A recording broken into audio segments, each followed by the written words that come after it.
एक समय की बात है। एक गांव में एक युवा लड़का रहता था। वह पढ़ाई में बहुत कमजोर था, जिसके कारण उसे परीक्षा में बहुत कम अंक मिलते थे। स्कूल में सभी शिक्षकों की नज़र में उसकी बहुत खराब छवि थी। वह उसे पसंद नहीं करते थे और उसके सहपाठी भी उसका मजाक उड़ाने में आनंद लेते थे। उसका आत्मविश्वास बहुत कम था, क्योंकि वह पढ़ाई में कमजोर था। इसी कारण उसके माता पिता भी बहुत चिंतित रहते थे।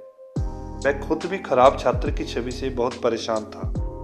अक्सर वह कड़ी मेहनत करने की कोशिश करता, लेकिन कुछ समय बाद उसे बोरियत होती और पढ़ाई में उसकी दिलचस्पी खत्म हो जाती।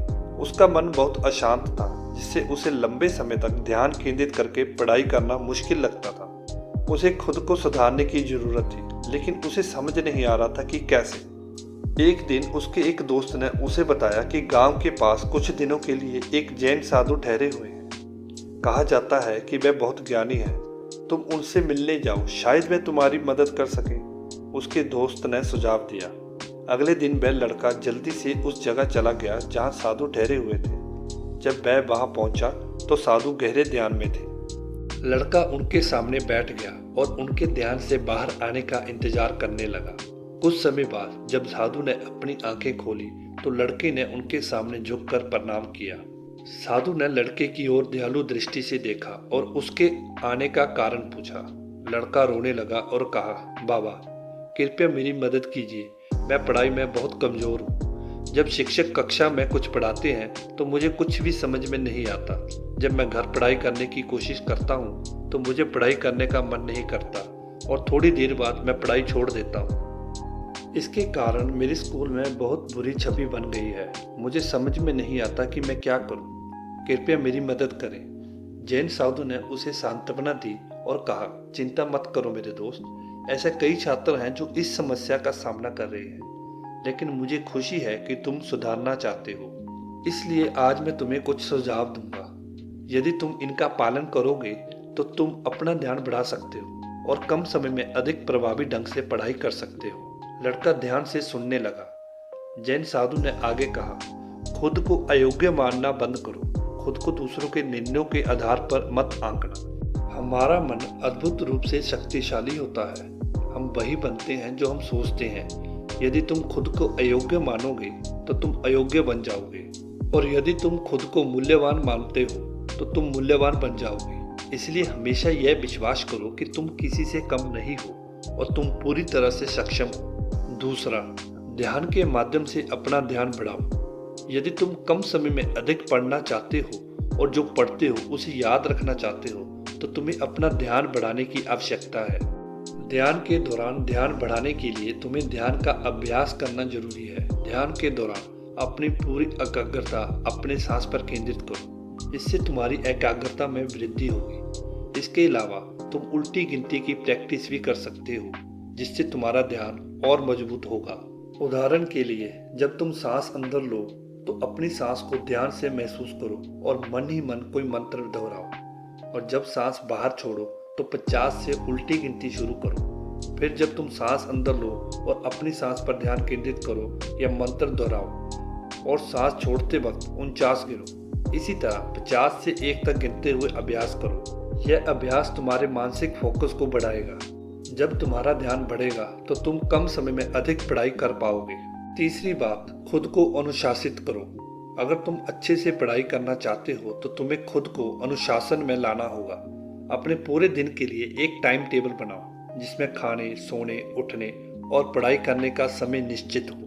हर दिन एक ही समय पर पढ़ाई करो। जब हम एक काम रोज एक निश्चित समय पर करते हैं तो हमारा शरीर उस काम के लिए तैयार हो जाता है। जैसे कि अगर तुम हर रात 9 बजे सोते हो तो 9 बजते ही तुम्हें नींद आने लगती है। इसी तरह अगर तुम हर रोज एक निश्चित समय पर पढ़ाई करते हो तो तुम्हारा मन उस समय ज्ञान प्राप्त करने के लिए तैयार हो जाएगा। इसलिए अपने दिनचर्या में एक टाइम टेबल बनाओ और हर काम उसी समय पर करो। इससे तुम्हारी जिंदगी में अनुशासन आएगा, और अनुशासित जिंदगी ही सफलता की राह पर आगे बढ़ सकती है। चौथी बात, अपनी कक्षा में हमेशा उपस्थित और सतर्क रहो। पढ़ाई की शुरुआत कक्षा से ही होती है। अगर तुम कक्षा में उपस्थित और सतर्क नहीं रहोगे तो तुम अपने शिक्षक द्वारा पढ़ाई गई बातों को समझ नहीं पाओगे लेकिन अगर तुम कक्षा में ध्यान से रहोगे और शिक्षक की सिखाई हुई बातों को समझ जाओगे तो घर पर सिर्फ तुम्हें उसे दोहराना होगा। इस तरह तुम्हें घर पर लंबे समय तक पढ़ाई करने की जरूरत नहीं होगी और तुम अपने समय का उपयोग अन्य गतिविधियों में कर सकते हो। इसलिए कक्षा में कभी भी अनुपस्थित रहने की कोशिश मत करो और हमेशा सतर्क और ध्यान केंद्रित रखो। अगर तुम्हें कुछ समझ नहीं आता तो अपने शिक्षक से पूछने में कभी भी हिचकिचाओ मत। 5वीं बात, अपने शारीरिक और मानसिक स्वास्थ्य का ध्यान रखो। एक छात्र के लिए अच्छा शारीरिक और मानसिक स्वास्थ्य बहुत जरूरी है। संतुलित आहार और व्यायाम तुम्हारे शारीरिक और मानसिक स्वास्थ्य में मदद कर सकते हैं। तुम्हें अपने शरीर के अनुसार सही मात्रा में खाना खाना चाहिए। पढ़ाई शुरू करने से पहले भारी खाना मत खाओ, बल्कि हल्का और आसानी से पचने वाला भोजन करो। अपने दैनिक आहार में भिगोए हुए बादाम, सूखे मेवे और कद्दू के बीज शामिल करो। यह तुम्हारे मस्तिष्क को मजबूत करेगा और तुम्हारी याददाश्त को बढ़ाएगा। इसके अलावा कुछ जड़ी बूटियों जैसे ब्राह्मी, शंखपुष्पी, अश्वगंधा तुम्हारे मस्तिष्क की शक्ति और मानसिक स्वास्थ्य को बढ़ा सकती है। यह तुम्हारे तनाव के स्तर को कम कर सकती है और तुम्हारी नींद की गुणवत्ता को सुधार सकती है।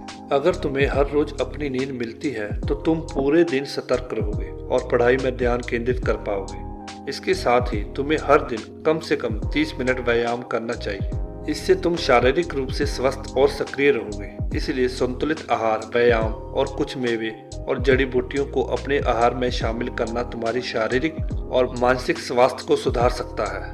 अगर तुम्हारा शारीरिक और मानसिक स्वास्थ्य अच्छा है तो तुम निश्चित रूप से अपनी पढ़ाई में अच्छा कर पाओगे। ध्यान भटकने से बचो और जो कुछ भी तुम पढ़ते हो उसका संक्षिप्त नोट्स बनाओ।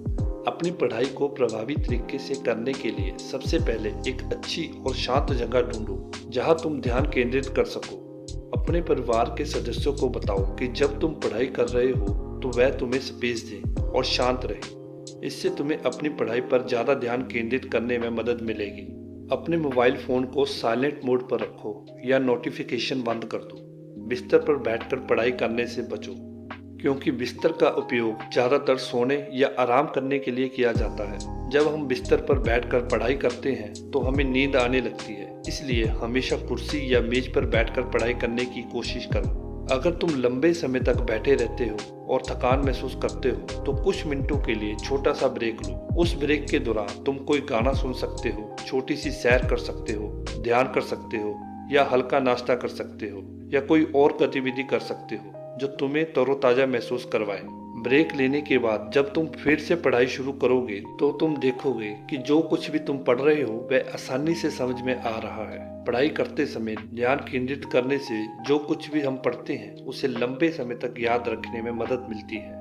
लिखित नोट से हमें वह बातें लंबे समय तक याद रहती हैं और परीक्षा के समय यह रिवीजन करने में भी आसानी होती है। यह सब सुनकर साधु ने लड़के की ओर देखा और कहा, मेरे मित्र, अगर तुम इन सुझावों का पालन करोगे तो तुम अपनी एकाग्रता में सुधार कर पाओगे और अपनी पढ़ाई में अच्छी प्रगति कर पाओगे और इसके साथ ही तुम परीक्षा में अच्छे अंक प्राप्त कर सकोगे। फिर साधु शांत हो गए। लड़के ने साधु से वादा किया कि वह उन सभी सुझावों को अपने जीवन में अपनाएगा जो उसे दिए गए हैं। फिर उसने साधु को प्रणाम किया और वहां से चला गया। तो दोस्तों, अगर आप भी अपनी पढ़ाई में सुधार करना चाहते हैं तो साधु द्वारा दिए गए इन सुझावों का पालन करें। यह न केवल आपकी पढ़ाई को बेहतर बनाएंगे बल्कि आपके ध्यान और समर्पण को भी अन्य जीवन के क्षेत्रों में सुधार देंगे। इसलिए आज से ही इन सुझावों को एक एक करके अपने जीवन में लागू करना शुरू करें, क्योंकि हर सुधार अंततः बड़े परिणामों की ओर ले जाता है। धन्यवाद।